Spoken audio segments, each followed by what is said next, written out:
పహల్గాంలో తీవ్రవాదుల దుశ్చర్యలో అసువులు బాసిన భారతీయులకు కన్నీటి నివాళులర్పిస్తూ స్థానిక గాంధీ చౌక్ నుండి అంబేద్కర్ చౌక్ వరకు కొవ్వొత్తుల ర్యాలీ నిర్వహించారు. Pakistan down down, we want justice అంటూ నినాదాలు చేశారు. ఈ దాడి అత్యంత బాధాకరమని, దీన్ని ప్రతి భారతీయుడు ఖండించాల్సిందేనని, ఉగ్రవాద దుష్ట శక్తులను వదిలే ప్రసక్తే లేదని అన్నారు. ప్రభుత్వం తగిన గుణపాఠం చెప్పాలన్నారు.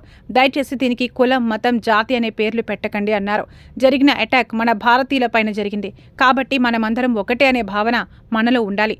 మనం కొట్టుకోకుండా మన శత్రువులపై మనం ఎలా పోరాడాలి అనే విధంగా మన ఆలోచన ఉండాలి అని అన్నారు. ఈ కార్యక్రమంలో బోత్ మైనార్టీ సోదరులు పాల్గొన్నారు.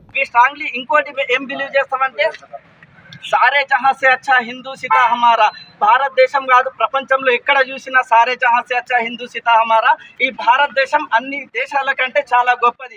ఇంకా మేమేం నమ్ముతామంటే మజబ్ నహీ సిఖాతా ఆపస్ మే బైర్ రఖనా, హిందీ హే మతన్ హిందుస్తా హమారా.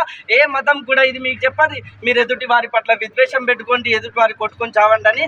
అందరూ కలిసిమెలిసి ఉండాలి. మన హిందూ గ్రంథాలు కూడా క్లియర్ కట్గా ఏం చెప్తా అంటే వసుదైవక కుటుంబం, మనం అందరూ ఏక సంతానం నుంచి పుట్టిన పిల్లలము. సో మనం కొట్టుకొని చావడం కాకుండా, మనలో విద్వేషాలు పెంచడం కాకుండా, మన శత్రువుల పైన ఏ విధంగా మనం పోరాడాలి, మన శత్రువులు ఏ విధంగా మనం పని చేయాలి, ఈ విధానాన్ని మనం ప్రభుత్వంపై ఒత్తిడి తెచ్చినట్టయితే కొందరు సామాన్య ప్రజలు చావకుండా ఉంటారు. కావున ఈ జరిగిన దాడిని మనమందరూ తీవ్రంగా ఖండిస్తున్నాము. మా బోత్ యువత తరపు నుంచి ఖండిస్తున్నాము.